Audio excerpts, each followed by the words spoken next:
पावन कथा प्रसंग अंतर्गत पिछले दिन मैंने निवेदन किया था। श्री वसुदेव जी महाराज और देवकी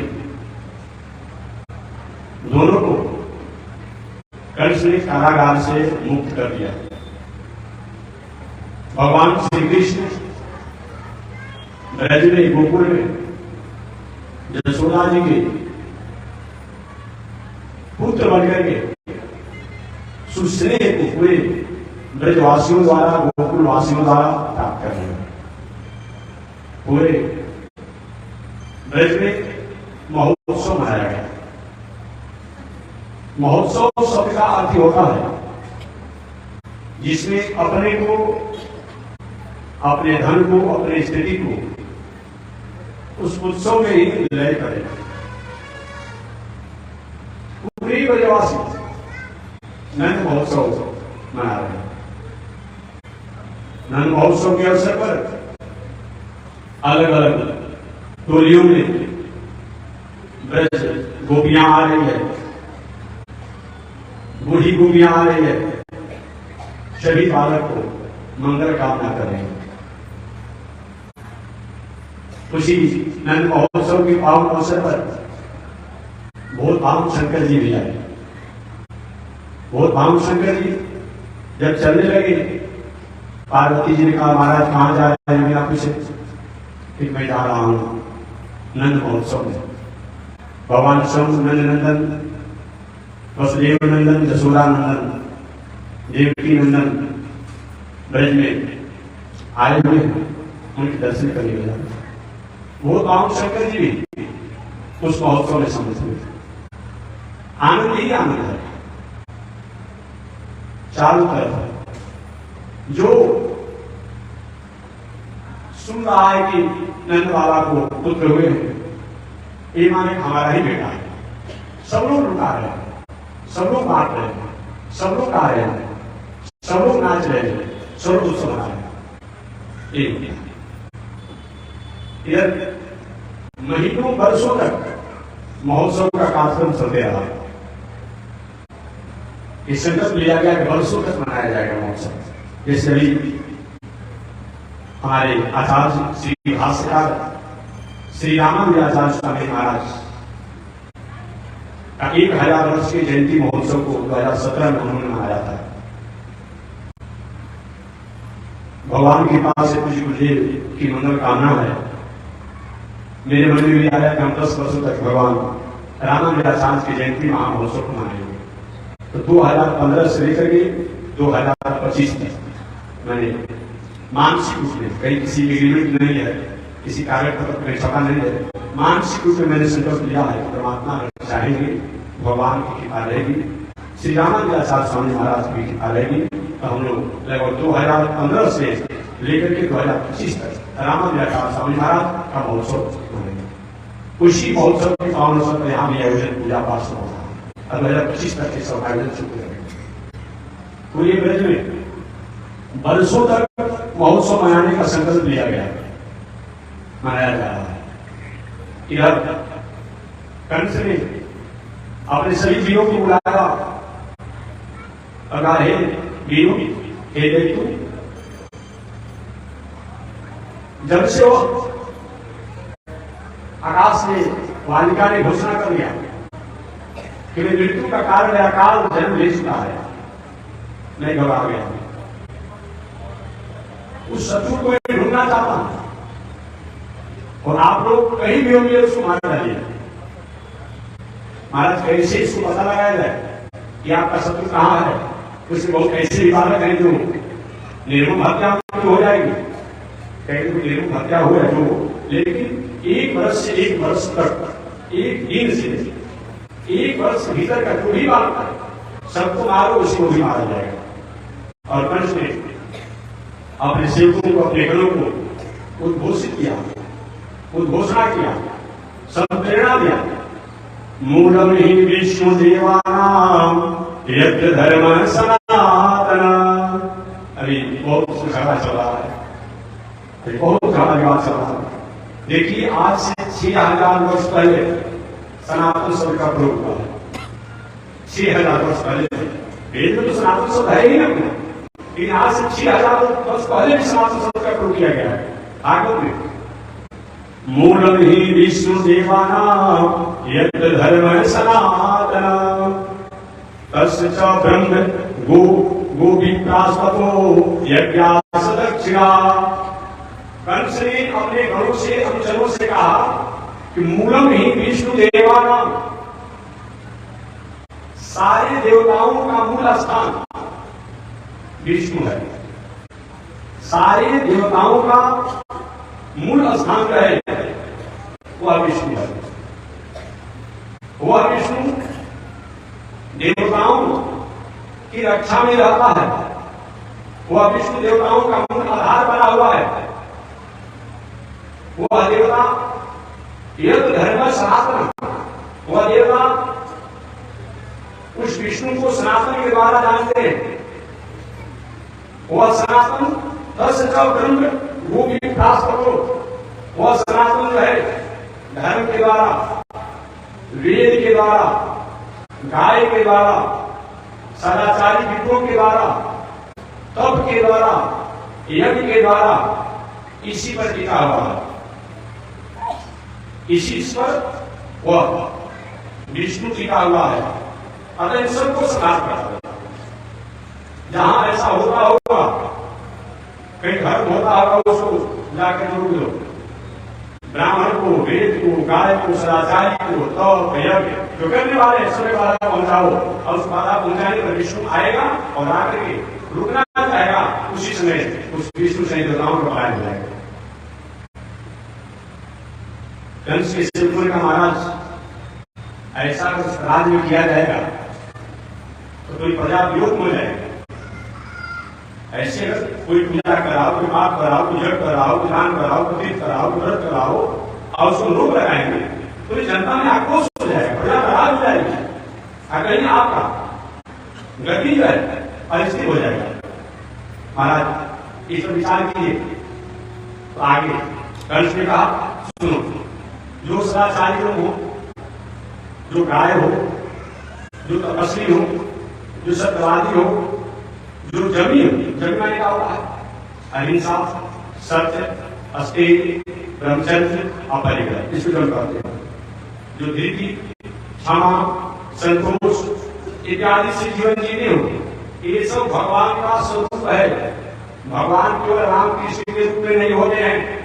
भगवान का मतलब होता है कि जो संतोष में रहता है भगवान का स्वरूप है। जिसके पास क्षमा हो, जिसके पास दया हो, जिसके पास ब्रह्मचर्य हो, जिसके पास अस्तेय हो, जिसके पास सत्य हो, जिसके पास अहिंसा हो, जिसके पास तप हो, जिसके पास सत्यवादिता हो, जो यज्ञ, तीर्थ, व्रत, पूजा, पाठ, वेद ये सब भगवान का ही स्वरूप है। वेद भी साक्षात भगवान का स्वरूप है, गाय भी साक्षात भगवान का स्वरूप है, तपस्वी लोग भी साक्षात भगवान का स्वरूप है, यज्ञ भी भगवान का स्वरूप है। इस तरीके से जैसे हम भारतवर्ष के रहने वाले हैं, भारत का तिरंगा भी भारतवर्ष है, कागज में जो नक्शा होता है वो भारतवर्ष है। भारत के जो भी पहाड़ हो, पर्वत हो, नदी हो, नाले हो, भारत का नागरिक, प्रत्येक नागरिक जो है वो भी भारतवर्ष हुआ है। कहीं यहाँ के एक व्यक्ति कहीं विदेश में जाकर के उसके साथ किसी प्रकार का व्यवहार होता है, अगर भारत का अपमान हुआ तो व्यक्ति को कष्ट दिया गया, व्यक्ति का अपमान हुआ, व्यक्ति का ह्रास हुआ, कहा जाता है कि भारत का अपमान हुआ। जैसे जो भी अपना होता है सबको भारत देश माना जाता है, भारत माना जाता है, कि उसी प्रकार से केवल राम कृष्ण रावण नरसिंह के रूप ही भगवान नहीं होते। भगवान का मतलब अगर कोई सदाचारी आदमी है भगवान का स्वरूप है, कोई रानी आदमी है, कुशादी आदमी है, विवेकी आदमी, सत्यवादी आदमी है। दुनिया में जो भी अच्छे व्यवहार हैं, अच्छे कर्म हैं, अच्छे आचरण हैं, अच्छे विचार हैं, ये सब भगवान का स्वरूप है। ये मान करके उसके प्रति हमें भावना होनी चाहिए। कंस ने कहा हे मेरे सेवकों, ऐसे प्रवृत्ति के लोग कहीं पर भी हो उनको तुम अविलंब मार डालना। उसमें एक न एक दिन वो भी मारा जाएगा। ये विचार कर जो कंस के सेवक थे अनेक प्रकार से सदाचारियों को, विद्वानों को, ब्राह्मणों को सताने लगे, अनेक प्रकार से हरास करने लगे, चारों तरफ हाहाकार मच गया। यहां तक भगवान की एक प्रतिज्ञा है, आयुष्यम यशोधर्मम लोकानासीत एवच हन्ति श्रेयांश सर्वाणि उनसो महत्ति कर्म। जो लोग सदाचारियों को वेद का, गाय का, मर्यादित नारियों का, तपस्वियों का, धर्म का विरोध करते हैं, वो व्यक्ति की आयु, श्री, जस सब कुछ अगत्या अपने आप में समाप्त हो जाता है। जैसे अग्नि की ज्वाला को शांत करना हो और अग्नि की ज्वाला में आप जल को डाल देंगे तो कहना नहीं पड़ेगा, अगर क्या वो ज्वाला शांत हो जाएगी। ठीक उसी प्रकार से जो लोग ऐसे लोगों से विरोध करते हैं, वो व्यक्ति का आयु, श्री, जस सब कुछ हरास हो जाता है, विनाश हो जाता है, समाप्त हो जाता है। कंस जो विद्वान, ब्राह्मण, ज्ञानी, वेद, शास्त्र, गाय इत्यादि के प्रति जो उदासी हो गया, अनेक प्रकार के अपराध जो हुआ, उस अपराध का परिणाम का हुआ क्या कंस का तेज धीरे धीरे कम होने लगा, निस्तेज हो गया। एक बात और भी मैं करूं, दुष्ट व्यक्ति भले ही हरास को प्राप्त करें, विनाश को प्राप्त करें, सर्वस्व समाप्त हो जाए, लेकिन अपनी दुष्टता नहीं सकते। एक बार एक संत नदी में स्नान कर रहे थे, अचानक एक बिच्छू जो है जल में बह दिया था। संत स्वभाव बस अपने हाथों में उस बिच्छू को निकाल करके बाहर फेंकना चाहते, अचानक बिच्छू के हाथों में पुनः उससे जल से प्रभावित होकर के कष्ट होकर के छोड़ देते, पुनः जल में डूब रहता है बिच्छू। ऐसे करते करते किनारे तक पहुंच गए। एक दूसरा संत स्नान कर रहे थे कि महाराज ये बार बार बिच्छू आपको डंक मारा है, आप उस जल से बाहर निकल, क्या मतलब होता है? संत का देखिए इसका दोष नहीं है, इसके द्वारा जो डंक मारा जा रहा है ये इसका गुण है, इसका निष्वृति है। तो जब वो अपने निष्वृति को नहीं छोड़ रहा है तो हम अपनी निष्वृति के छोड़ देंगे। हमारा भी प्रमाण, दया, सरलता, सहजता, गुणवत्ता, आदरता, प्रेम जो हम कहीं छोड़ देंगे, वो अपना काम कर रहा है, हम अपना काम कर रहे हैं। इसीलिए नीति कानून ने कहा है कि दुष्ट व्यक्ति जब दुष्टता नहीं छोड़ता हो तो सज्जन व्यक्ति को भी अपनी सज्जनता नहीं छोड़नी चाहिए। नीति दुष्ट व्यक्ति अपनी दुष्टता के कारण हरास हो जाएगा, निस्तेज हो जाएगा, और सज्जन व्यक्ति अपनी सज्जनता के कारण ही अपना रक्षा पड़ा। कंस घोषणा करा दिया और घोषणा कराते हुए अपने मंत्रियों को आदेश किया कि मेरी मंत्रणा है, ऐसा कोई नहीं करेगा तो उसको प्राणवत जैसा मैं दंड दूंगा। जो भी नवजात बालक हो, ब्राह्मण हो, गो, यज्ञ, धार्मिक अनुष्ठान, वो सभी प्रजा के नष्ट भ्रष्ट कर देना आदेश दे दिया। और ऐसे अगर तुम करते हो तब तो मेरे हित ऐसी हो, ऐसा अगर नहीं करते हो तो मैं तुम्हें वध कर डालूंगा। सुखदेव जी कहते हैं परीक्षित मानो वो कंस का मौत जो है नाच रहा था, और ऐसे मौत नाचने के कारण ये ऐसा होता। आगे सुखदेव जी कहते परीक्षित जो लोग अकारण बिना कारण के ईर्ष्या में, द्वेष में, राग में, प्रतिशोध में आकर के साधु संतों से द्वेष करते हैं, जो महापुरुषों के प्रति अनादर की भावना रखते हैं, ऐसे में जो कुकर्म कोई अपने जीवन के दिनचर्या बनाते हैं, उनका आयु, उनकी लक्ष्य, उनका कीर्ति, उनका यश, उनका लोक परलोक, ये सब के सब उनका समाप्त हो जाता है। कुछ उनके पास बचता ही नहीं। इस तरह कंस चारों तरफ घोषणा कर दिया। एक दिन कंस ने विचार किया किसको जाकर जो उस बालकों को ढूंढ निकालेगा और मार डालेगा, और कुछ नहीं। एक और बड़ा दुराभस राक्षसी थी जिसका नाम था पूतना। पूतना का मतलब क्या होता है? पूतना, पूत माने पवित्रता, ना माने नहीं। जिसमें पवित्रता नहीं हो, जिसमें दया नहीं हो, जिसमें करुणा नहीं हो, उसी का नाम क्या है? पुतना। पुतना ने कहा मथुरा नरेश, आप इतने बड़े तेजस्वी और तेजस्वी होने के बाद भी भयभीत है कि भयभीत में नहीं हूं। जब से आकाशवाणी किया है उस बालिका ने, देवकी के गर्भ से संपन्न बालिका ने आकाशवाणी करके आकाश मार्ग में उड़ती हुई चली गई, तब से मेरा नींद हराम हो गया। मैं स्वप्न में, सोते समय, जगते समय, भोजन करते समय, बोलते समय, चलते समय हमेशा मैं भयभीत रहता हूं। पुतना ने भयभीत मत हुए। पुतना कौन है? बकासुर की बहन है।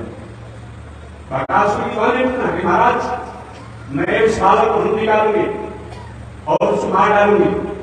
कैसे मारोगी? तुम कौन घर में जाने देगा? कोई लड़का जन्म लिया हो तो कौन तुमको घर में जाने देगा? हमारा ऐसा स्वरूप है, तुम्हारा ऐसा कुछ बिगड़ा नहीं है। पूरे शरीर को डेंटिंग पेंटिंग करके अपने शरीर को मोटाइज करोगा, एक बात करोगी। लेकिन तुम्हारा दांत है इसका है अपने आप बाप कैसे होगा? इसको भी ठीक ठाक करूंगा अपनी माया द्वारा। ठीक है, जाओ। वही पुतना सुंदरी का वेश बना कर गई। रामावतार में सुपर्णखा की सुंदरी का वेश बना कर राम जी से ब्याह रचाने के लिए उसका भी कल्याण कर दिया लक्ष्मण जी ने। आप वापस युग में पुतना गए सुंदरी का रूप बना कर, ठीक नहीं, लेकिन भेष बना कर गई सुंदरी। पुतना मथुरा से चलती, तब उसको पहुंचने दे गोकुल में। अभी बहुत दिनों बाद नंद बाबा का पुत्र रूप में भगवान श्री कृष्ण हुए, तो बीच में थोड़ा सा मन नहीं रहने दे। देखते ही बात को कैसे पुतना पहुंचे, भगवान क्या करेंगे। इधर पूरे ब्रज में नंद महोत्सव के अवसर पर आनंद ही आनंद मनाया जा रहा है। और दान मुंह मांगे और किसी को चांदी के कुछ पात्र मिला है तो दूसरे गेट पर कहीं सोना का पात्र मिला है, तीसरे गेट पर दान में कंजूसी नहीं करनी चाहिए। याद रखिएगा, अगर दान में कृपणता करेंगे तो दान भी हो जाएगा, कोई मतलब नहीं होता। दान में कृपणता नहीं होनी चाहिए। नंद बाबा दिल खोल करके, मन खोल करके दान कर रहे हैं। दान के बारे में बताया गया है, कहां तो संस्कृत में है, शास्त्र में बताया गया है कि दान एकम कलयुगे, कलयुग में दान ही एकमात्र जो है प्राणियों को उद्धार करने में सहज है, सरल है और सफल है। और बाकी हमारे हाथ द्वारा होगा नहीं। 1 घंटा बैठकर हम ध्यान करना चाहते हैं, 19 प्रकार के उपद्रव ध्यान में आ जाता है। लेकिन घर बैठ करके ध्यान कर लीजिए, घर बैठ करके नेत्रों को बंद करके ध्यान करने बैठिए। काली जी का, दुर्गा जी का, शंकर जी का, राम जी का, कृष्ण का, नारायण का, जिसका भी ध्यान प्रतिष्ठिति हो, बैठिए। अब जब यही ध्यान करने और समय कम आएगा उपद्रव, लेकिन जब ध्यान करने से बैठेंगे और उसी समय अनेक प्रकार की उपद्रव बात आने लगती हो। कहाँ की पूजा पाठ पता है, वो पता है। तीर्थ बात आप जानते हैं, कहीं आधा 1 किलोमीटर में चलते हैं तो श्रम हो जाता है। बस बात नहीं है, एकमात्र कलयुग में दान में कम करोगे। कलयुग में एकमात्र दान ही जो है कि मानवों का उद्धार कर सकता है, कल्याण कर सकता है। बाकी और कोई साधन करना चाहिए, लेकिन साधनों को हम करने में सफल नहीं हो पा रहे। हो रहा है साधन, लेकिन सफल नहीं होता। अभी आने वाला पर्व है हमारे माता जी का, कौन पर्व आएगा? जीवन ज्योति का आने वाला है, जिसको ज्योतिया कहा जाता है समाज भाषा में। ज्योति का, ये ज्योति का आने वाला है। इस ज्योति का अष्टमी तिथि को ही शास्त्रीय प्रावधान है। ऐसा विद्वानों को थोड़ी अपनी विचारधाराएं चल रही, विद्वानों का एक आनंद है। विद्वानों का अपना आनंद है। कोई कहता है विधान में कर देना चाहिए, कोई कहता है सुधार में कर देना चाहिए, भाई दोनों का है, वो बहुत उस तरह विचार नहीं चले।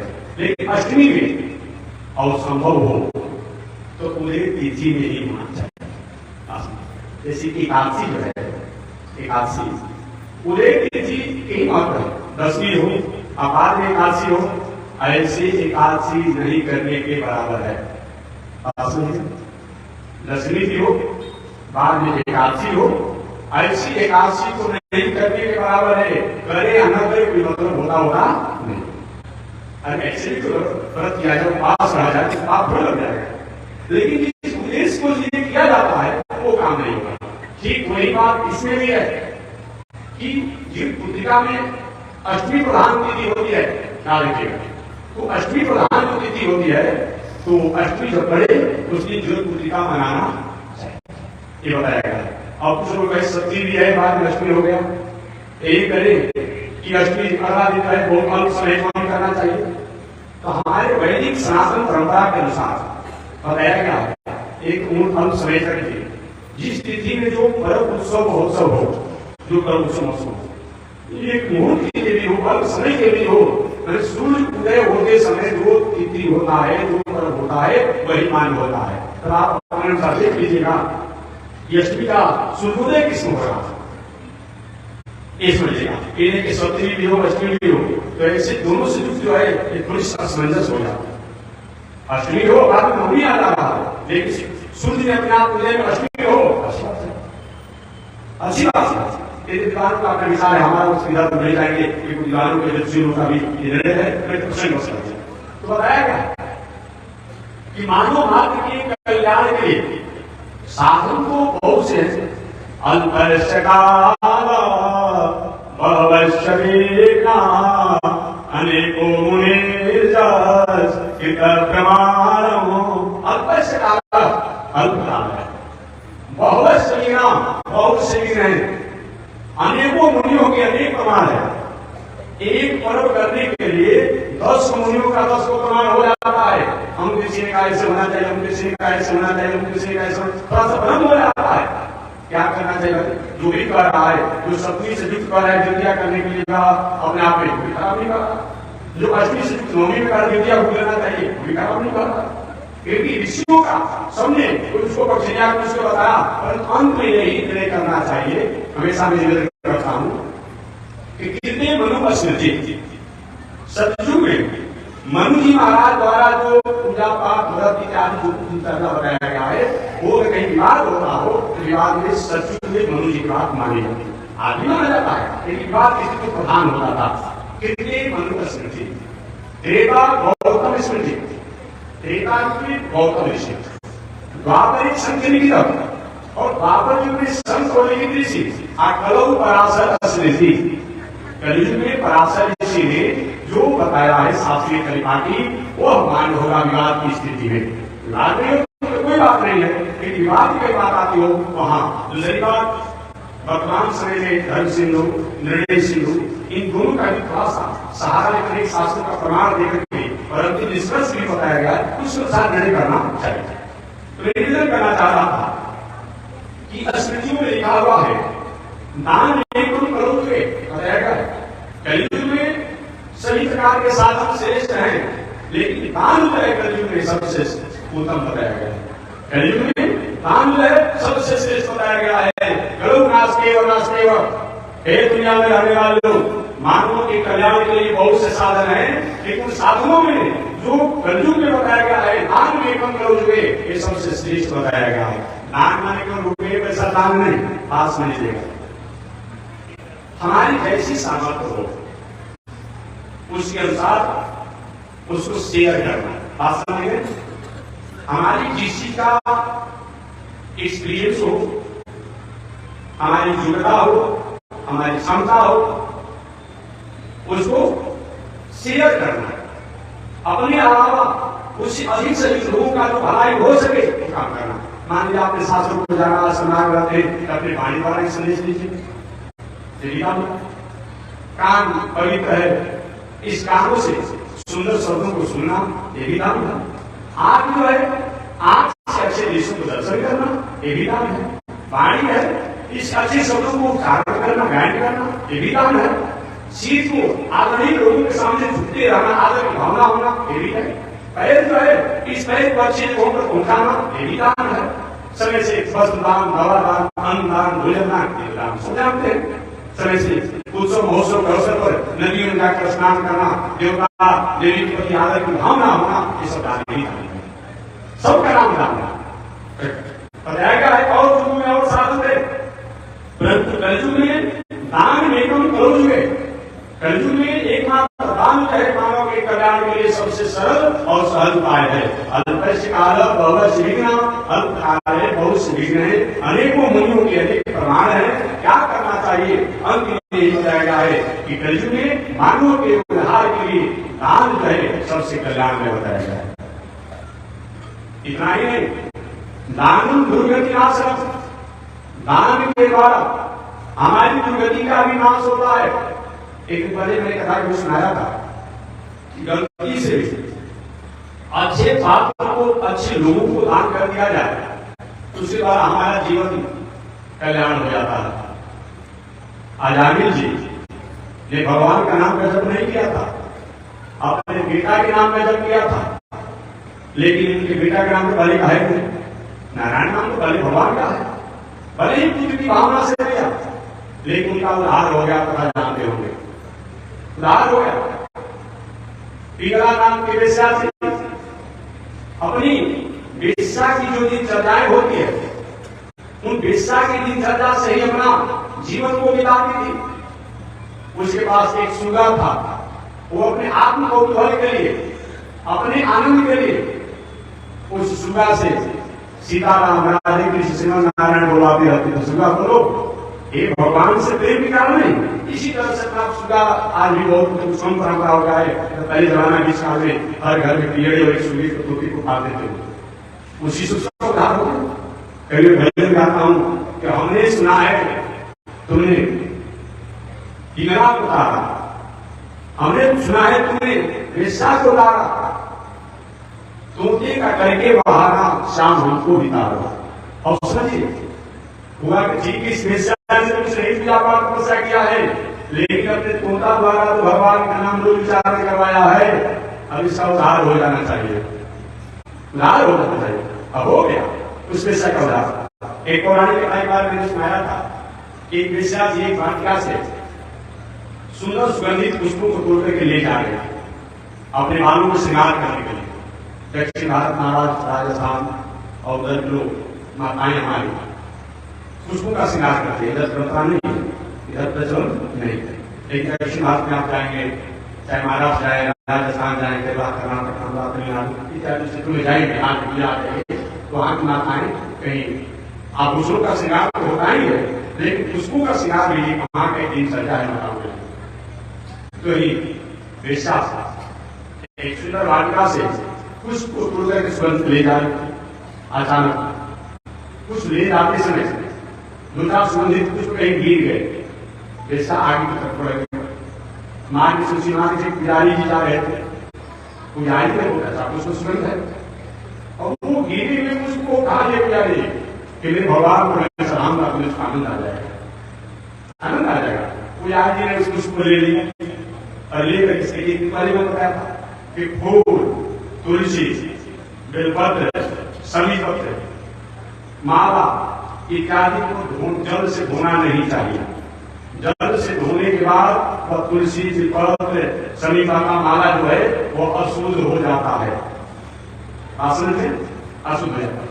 आगे महाराज जी कैसा व्यक्ति बनाया है, क्या किया है, कहाँ सुहाया है, क्या हुआ है, मन नहीं भा रहा है, क्या करें। अगर ऐसी स्थिति बनती हो उसको तो धोना नहीं चाहिए जल से। तो फिर आप नहीं बन रहा हो, थोड़ा जल सीख लीजिए। वहां भी नहीं बन रहा, नहीं महाराज मन तो नहीं बैठा रहा, तो अगर कहीं आपने जल को उसको डूब करके धो ही दिया तो उस जल को गाड़ दीजिए, झाड़ दीजिए, थोड़ा घामा हवा दिखा दीजिए, और तो देवता देवी या पूजा के काम में लीजिए। ये बताइए चाहिए तो नहीं, लेकिन अगर नहीं मन रहा है, नहीं मन हो रहा है तो ही काम कर लीजिए। एक सुनता को देखते हुए कहाँ का कुछ कहाँ का हुआ तो क्या था, पुजारी जी ने क्या किया, पुष्प को शुद्ध करके आप भगवान को चढ़ा दिया। आनंद हुआ पुजारी जी को। समय से वेश्या की मृत्यु हो गई। मृत्यु होने के बाद जब राजदूत आए वेश्या की आत्मा को ले जाने के लिए, वहीं पर भगवान के दूत भी आ गए। भले आदमी शर्म नहीं आती है, उन आत्माओं को भी तुम ले जाने के लिए आ जाते हो। अरे तुम्हारी बेटी कहेंगे पाप आत्मा को ले जाने के लिए, और तुम पूरी आत्मा को ले जा रहे हो। जब राज के दूत ने कहा आप हैं कौन, हम भगवान के दूत हैं। कैसे किसको आपने पुण्यात्मा कहा कि विश्व पुण्यात्मा है? पुण्यात्मा है। अरे जीवन महाराज कभी ने पूजा किया है, न पाठ किया है, न जप किया है, न दान किया है, न तीर्थ किया है, न व्रत किया है। अपनी विश्राम की जो मर्यादा दिनचर्या होगी उसमें जीवन दिया है और उसका पुण्यात्मा कहते हो। भगवान को दूतों ने वरिष्ठ पूजा पाठ किया है, नहीं किया है? इसके द्वारा एक बार पुष्पों को लेकर गिरा रहे थे, ऐसे पुष्प गिर गए थे, उस पुष्प को मंदिर के पुजारी ने भगवान को चढ़ाया है, पूजा किया है, उस पूजा से भगवान की संतुष्टि हुई है। अतः इसके द्वारा गिरे हुए पुष्प से भगवान की पूजा हुई है, अतः नरक में जाने का अधिकार नहीं है। इसका उत्तर होगा तो अनजान में उस विषय के पुष्पों से पूजा हो गया, इतना बड़ा पुण्य हो सकता है। आप जान कर ध्यान पूजा तो नहीं होगा जी। इसीलिए कलयुग में एकमात्र कोई कल्याण का उपाय है तो दान है। ये बताइए, इसलिए कोई भी उत्सव महोत्सव पूजा पाठ में दान की महिमा होनी चाहिए। दान के बारे में अन्यत्र शास्त्र में बताया गया है, यतो दानम न जायेत तद्द्रव्यम अस्मितम, यतो दानम न जायेत तद्द्रव्यम अस्मितम। जिस धन को दान न किया जाए, जिस धन को यतो दानम न जायेत, जिस द्रव्य को, संपत्ति को, वस्तु को दान नहीं किया जाता है, तद्द्रव्यम, वह जो द्रव्य होता है, वस्तु होता है, धन होता है, अस्मितम, मिट्टी के समान है, ढेला के समान है, मैला के समान है, बिस्टा के समान है, कोई मतलब नहीं। ये तो दान न जायेत तद्द्रव्यम स्मृतम। जिस धन को दान नहीं किया जाता है वह धन मिट्टी के समान, ढेले के समान है। इसलिए आगे बताया गया है, अदानात् भवत् दरिद्रो दरिद्र भवात् प्रकरोति पापम, पाप प्रभवन् नरकं प्रयाति पुनर्दरिद्र पुनरेति पापी। बताया गया है अदानात् भवत् दरिद्रो, जो दान नहीं करता है वही मर करके दरिद्र होता है अगले जन्म में। अब ये कहीं महाराज बहुत ऐसे लोग है जिनका धन संपत्ति तो है, दान नहीं करता लेकिन दिन गुना रात गुना बढ़ते रहते, यदि आप पूछ पा सकते हैं, ऐसा देखा जाता है। तो पहले का स्पीड है, उसका बाप का, दादा का, नाना का, नानी का, दादा का, दादी का, पूरे का संस्कार है, ये जाने का वो संस्कार चल रहा है। कहते अदानात् भवत् दरिद्रो दरिद्रा भवात् प्रकरोति पापम। जो धन संपत्ति इत्यादि होने के बाद भी दान यानी परोपकार परमार्थ नहीं करता है, अपने वस्तु का व्यवस्था का, वो अगले जन्म में दरिद्र होता है। दरिद्र भवात् प्रकरोति पापम। और जब वो दरिद्र होता है उस धन के लिए अनेक प्रकार के पाप करता है। पाप प्रभो नरकम प्रयाति, और पाप करने के कारण अगर क्या वो नरक का अधिकारी होता है। पुनर्दरिद्र पुनरेति पापी, बार बार दरिद्र होता है, बार बार पाप करता है, बार बार दरिद्र होता है, बार बार पाप करता है। इसीलिए मनुष्यों को दान करना चाहिए। आगे और शास्त्रों में निर्णय किया गया है, सत्या पापदान च भवेत् धाराढो धनाढ्वाच करोति पुण्यम। अगर सत्य बात को अच्छे लोगों को देखिए, इसलिए मानता है हर व्यक्ति को अगर दान, एक और बात नहीं करें, एक किताब पौराणिक आती है कि अगर आप दान जिसको कर रहे हैं और व्यक्ति की पात्रता अगर ठीक नहीं है तो उसके द्वारा जो भी पाप होगा वो भी आपका लागू होगा।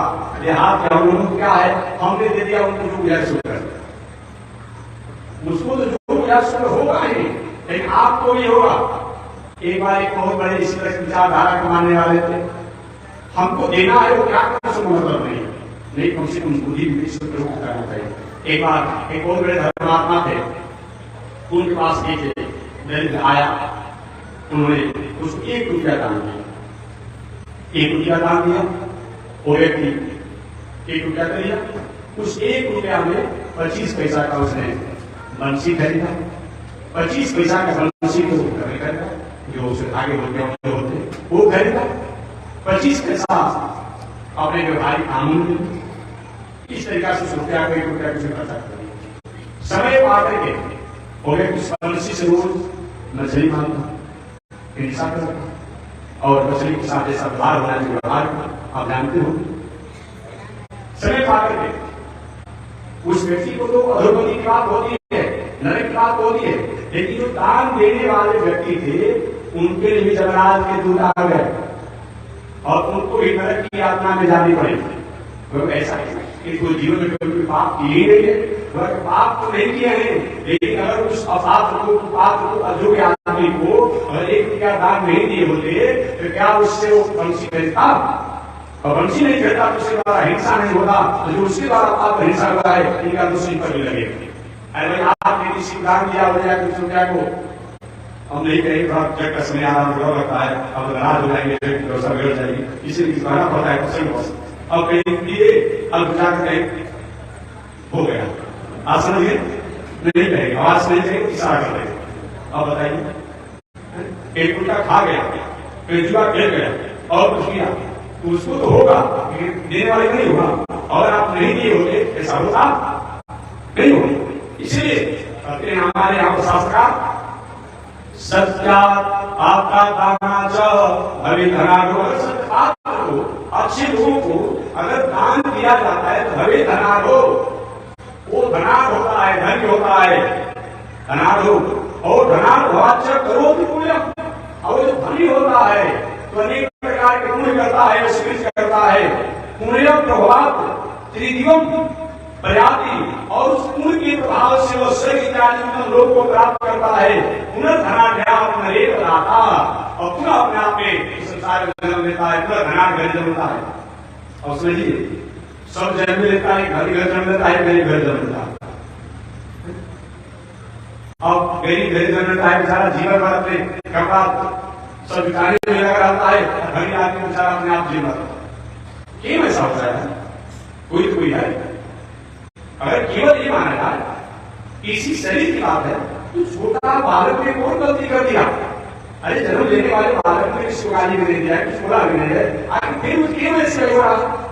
उस बालक बालक सही है, एक भले अभिभावक है, एक उसके पुण्य का है, और एक गरीब गरीब घड़ी घड़ी जन्म लेता है। एक गरीब का जन्म लेता है, जन्म लेते ही सोना की समस्या से दूध पिलाया जाता है।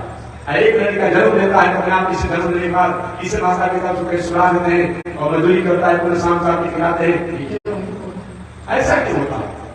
कहते हैं शास्त्रकार कि ऐसे अगर पात्र को अगर दान करते हैं, दान करते हैं केवल किसी व्यक्ति को दान देना नहीं, हमारे जीवन में हमारे जीवन की व्यवहार द्वारा कोई ऐसा पात्र हो वो अपने आप को समाज का उपकार होता हो, स्कूल, अस्पताल, अनाथालय, गौशाला, मठ, मंदिर, किसी कन्याओं का विवाह करा देना, किसी बात को पढ़ाने, सबको दान ही कहा गया है, सबको पुण्य कहा गया है। केवल दान की मदद नहीं करती, हमारा जब करे हमारा जब बना कर देगी तो बहुत बात दान आती है, ठीक है।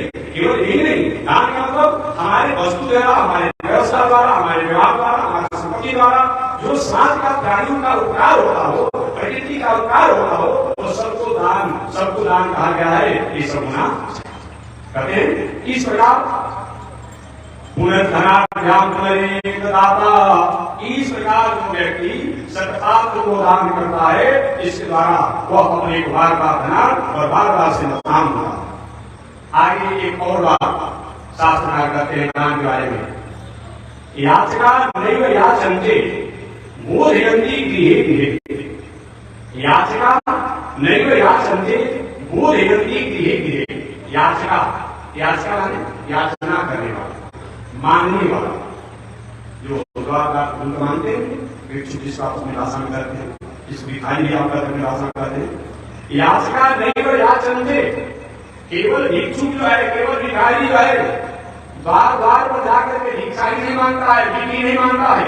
याचका नैव याचन्ते, जो भिखारी है केवल भिक्षी नहीं मांगता है, बोधयन्ति गृहे गृहे, वो बोध कराता है, ज्ञान कराता है, उपदेश देता है, घर घर में जाकर के उपदेश और ज्ञान देता है। क्या चीज? दीयताम दीयताम, दीजिए दीजिए कहता है ना मांगने वाला। केवल वो भिक्षुक मांगता ही नहीं है, हमें ज्ञान कराता, उपदेश देता है कि मैं भी आप ही के समान हूं, मैंने नहीं दिया था, आज सुंदर शरीर है, लेकिन मैं आपके सामने हाथ फंसा रहा हूं, आप भी अगर नहीं देंगे आपके हाथ भी वही होगी कि बर्तन आप भी वही हमारे जैसा बनेंगे और सबके सामने हाथ फंसा देना। याचका नैव याचन्ते बोधयन्ति गृहे गृहे, दीयताम दीयताम नित्यमाप सुगति दिशति। यात्री भिखारी बार बार उपदेश देता है अनंत जी, इसलिए शास्त्र में बताया गया है कि दान की बहुत बड़ी महिमा है। आगे दान सत्पात्र कैसा होना चाहिए इसके बारे में पद्म पुराण में लिखा हुआ है।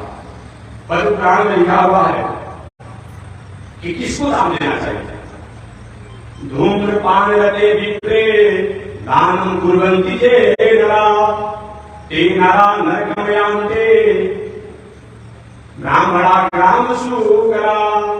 और एक और सुनाया कि तमाम निरतम दानम कुर्वन्ति ये जना दातारम नरकम यान्ते भोक्ता ग्राम सुकरा।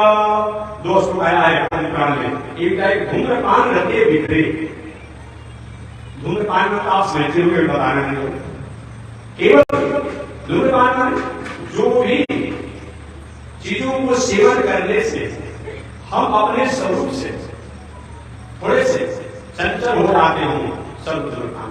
एक व्यक्ति ने हमसे पूछा था कि महात्मा जी भगवान की पूजा में पान का प्रयोग किया जाता है, किया जाता है, लेकिन जो भगवान की पूजा में तांबुल का पूजा का प्रयोग किया जाता है उसमें तांबुल में तांबुल होता है और सुपारी भी होता है ना जी, सुपारी भी होता है चुना और काटा थोड़ा लगाया जाता है, ज्यादा थोड़ा डाला जाता है, ज्यादा नहीं डाला जाता है। आप तो सेवन करते हैं काला से काला नशा से नशा वाला ज्यादा डालते हैं, क्या क्या डाला जाता है ये भी ध्यान दिया अपने आप में। तो तांबुल ठीक है, तांबुल होता है क्या कि यहाँ बात का ऐसे वाले जमाने लोग जो किसी को समझ नहीं था, लोगों ने लाठी 100 की जाती पान था परिग्राम जब बहुत प्रकार का चल गया। फिर धूम्रपान रते विप्रे, ऐसे लोग इनका खान पान बिगड़ गया है जो कहने वाले हैं ब्राह्मण हैं, ऐसे लोग सब तो कहा है सब कुछ लग रही है कि धूम्रपान रते विप्रे दानम कुर्वन्ति ये जना। ऐसे धूम्रपान करने वाले, उल्टा खान पान करने वाले जो है, ऐसे लोगों को जो दान दिया जाता है, दानम कुर्वन्ति ये नरा, ऐसे लोगों को जो दान करता है ते नरा नरकम यान्ति, वो दान देने वाला व्यक्ति वैसे लोगों को नरक अधोगति में जाता है। और भोक्ता ग्राम सुकरा, और जो ऐसे खाने वाला व्यक्ति है वो मर करके गांव का सुअर बनता है, ग्रामीण सुअर। ग्राम सुअर ग्राम सुअर जो गांव गंदगी में सफाई करता है वही बनना पड़ेगा अगले जन्म में, इस जन्म में भाई वो जन्म बनना पड़ेगा। इसलिए विचार कीजिए आगे। ऐसे ब्रज में गोकुल में बहुत सदा भाव प्रेम से अनेक प्रकार से महोत्सव उत्सव मनाए जा रहे हैं। सारे लोग तन्मयता के साथ उत्सव महोत्सव को मना रहे हैं। श्रीमद् भागवत महापुराण में निवेदन किया गया है, कालेन स्नान शौचाभ्याम संस्कार रहिस्तको शेष सस्यम सुलम विदाने संतुष्टया। हे महाभाव, कालीन स्नान अर्थात समय से जल की शुद्धि, समय से जल की शुद्धि, जल के प्रवाह पर निर्भर करती है, जल के प्रवाह पर निर्भर करती है। एक पिता भी जल हो, अगर जल हमेशा उससे निकलते रहता है, बहते रहता है तो जल में आउट होने की संभावना कम बनी रहती है, कम बनी रहती है। स्नान करने से शरीर की शुद्धि होती है, जल से धोने से वस्त्र के इत्यादि की शुद्धि होती है, संस्कार से शरीर की शुद्धि होती है, तौब से इंद्रियों की शुद्धि होती है, और यज्ञ से मनुष्य की शुद्धि होती है। मनुष्य को मनुष्यता प्राप्त करने के लिए उसको यज्ञ अपने जीवन में करना ही चाहिए। इसलिए पहले के जमाने में राजा लोग, बड़े लोग होते थे, महाराजा लोग होते थे, लक्ष्मी पुत्र होते थे, धनी मनी लोग होते थे, तो जीवन में निश्चित रूप से यज्ञ करते थे।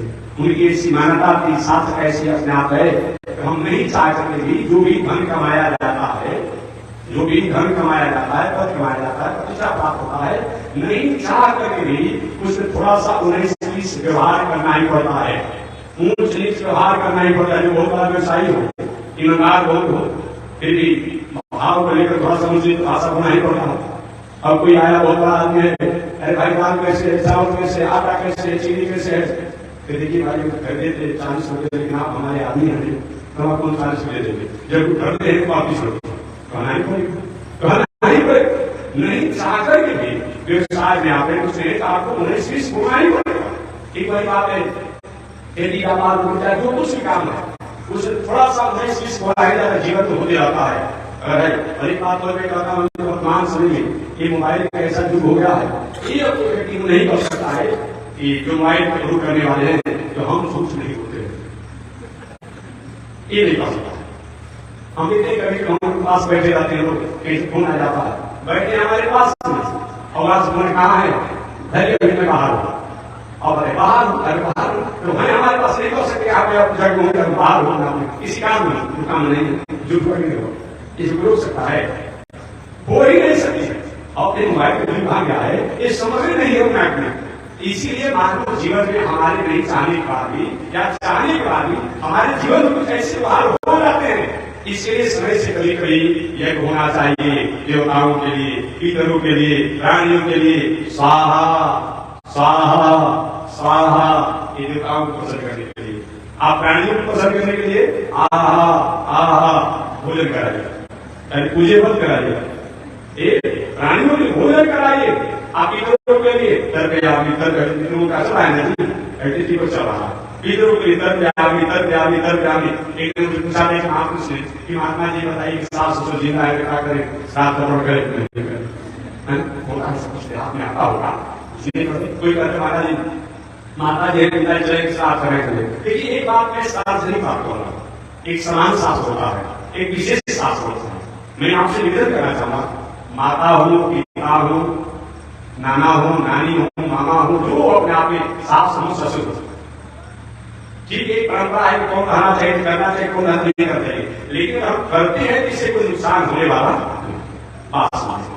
और या बद्रीनारायण की यात्रा भी चलेगा, बद्रीनारायण तो यात्रा में गया, उसके माता पिता जिंदा हो, नाना नानी जिंदा हो, सास ससुर जिंदा हो, अगर श्राद्ध जब बजेगा क्या दोष हो जाएगा? नहीं होगा। अरे कोई माता पिता को तो नहीं माना जाता है, इधर तो हमारे करना बहुत होते हैं। हो सकता है कि हमारे बाप दादा किया गया है और वैसा विधि नहीं हो पाया होगा, वैसा साधन नहीं टूट पाया होगा, अगर हम कर देते हैं तो त्रुटियां जो हुई है वो भूल जाएगा। हमारे पास आपने किसी प्रकार का मर्यादा दिया किया, चिट्ठी दिया किया, कोई वस्तु का लेकर के रुपया पैसा कुछ दिया किया, अगर हम इस मर्यादा को नहीं रिसीव करते तो चिट्ठी कहां से जाएगा? डैडी के पास आ जाएगा, वो फेंक देगा, जहां से आएगा वही करनी होगा। बात वही है, बात से एक व्यक्ति पूछा आपसे कि महात्मा जी अगर मान लीजिए माता पिता सास ससुर यही करें तो करेंगे क्या होगा? हमने कहा वो जो आपके पितर लोग होंगे उनके लिए प्राप्त होगा, उसकी प्रसन्नता होने से घर में धन धन ऐश्वर्य पद प्रतिष्ठा परिवार का खुशहाल रहेगा। एक विचार को कर दिया जाए तो आपत्ति शास्त्रीय बात ठीक है कि कोई जिंदा होकर करना चाहिए, कोई लेकिन कर देते हैं तो कोई अपने आप में आपत्ति नहीं। क्यों? आपने सुना होगा भगवान निवेदन करूंगा कि भगवान श्री राम जब 14 वर्षों का वनवास, कोई ऐसा तीर्थ था जहां भगवान ने तर्पण श्राद्ध नहीं किया हो, सभी कर दिया। अरे दशरथ जी महाराज ने गए हैं, केवल दशरथ महाराज ने, लेकिन राम जी के सास ससुर थे ना, माता जी थी ना, ये थे अपने आप में। इसीलिए कहने का मतलब और भी नाना नानी मामा वहां छोड़ गई तो कहने का तात्पर्य क्यों ऐसा हुआ, क्यों ऐसा हुआ? इसे शास्त्रीय परंपरा है, उसी के पूरी परंपरा बताएंगे कि आप दिन में जा रहे हैं, घर में जा रहे हैं तो आप कहाँ जाकर बद्रीनारायण हो, द्वारिका हो, कहाँ जाते हो, अगर चलेंगे कर देंगे तो पितरों की प्रसन्नता ही होगी, उसे नाराजगी नहीं होगी। ठीक है, जो समय से अपने आप में किसी जाने के बाद किसके मरने के बाद होता है तो करते रहेगा, ऐसे भी आप कर देते हैं तो कोई आपत्ति ये बताएगा। निवेदन करना चाहता हूं कि सबकी अलग अलग शुद्धि की बात बताइए। मनुष्य की शुद्धि जो है जग से होती है और धन की शुद्धि जो होती है वो दान से होती है। ये बात बता रहा कि धन की शुद्धि जो है दान से होती है। धन कमाने में बहुत लोग का अंश होता है, इसलिए धन को कम से कम 5 भागों में बांट दीजिए या 4 भागों में बांट दीजिए। जो आपका 100 रुपया है तो 100 रुपया में से 20 रुपया को आगे धन के विकास के लिए व्यापार में रख लीजिए, 20 रुपया मूल रख लीजिए, बाकी बचा 80 रुपया। 80 रुपया में 20 रुपया जो है आपसे संबंधित जो आपके हित नाता परिवार भाई ईश मित्र माता पिता पत्नी जो है उनके लिए लगा दीजिए, उनका जो दृष्टि लगा रहता है ये जानिएगा। और 20 जो है एक भाग जो है वो धर्म कर्म में लगा दीजिए कि कमाने में बहुत प्रकार का भाव जुड़ा है उसमें लगा दीजिए।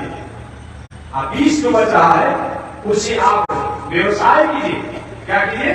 जो आप एक 20 रुपया जो है उसको रख देना है 20 रुपये, उसको खर्चा नहीं करना। और 20 जो है व्यवसाय में लगाइए, बाकी जो बच रहा हो उसको समाज के लिए लगाइए। ऐसा करके अगर धन का उपयोग हम करते हैं निश्चित रूप में वह धन की शुद्धि बताई गई है। आगे बताया गया है आत्मा की शुद्धि जो है ध्यान से होता है, आत्मा की शुद्धि ध्यान से होता है, और मन की शुद्धि जो है चिंतन से होता है। इस तरह से विचार करते हुए जीवन में अपने शरीर की शुद्धि के लिए, वाणी की शुद्धि के लिए, धन की शुद्धि के लिए अपने दिनचर्याओं को स्वीकार करना चाहिए। तो गोकुल में ब्रज में पूरे आनंद ही आनंद है। तब आरभ नंदस्य ब्रज संजीवान हरि निवास रमा क्रीड़ा मुंडे के ब्रज में इतना दान किया जा रहा है, इतना पुण्य किया जा रहा है, लेकिन पता ही नहीं चला कहां सत्या प्रसिद्ध आ जाए। पूरा ब्रज में आनंद ही आनंद है। इधर ब्रज में आनंद महोत्सव मनाया जा रहा है। एक दिन नंद बाबा ने विचार के कंस के भाई टैक्स है उसको देने के लिए जाना चाहिए। वही नंद बाबा कंस को टैक्स देने के लिए मथुरा में जाते हैं। इधर कंस द्वारा प्रेषित जो पुतना कंस के आदेश से आई थी कि एक दिन से लेकर के 1 वर्ष के बाद मैं मार डालूंगा, वही पुतना जो है गोकुल ब्रज में प्रवेश करती है। तो शेष चर्चा कल निवेदन करूंगा। पुतना गोकुल में प्रवेश किया और क्या किया शेष चर्चा अगले आज इसी के साथ मानेंगे।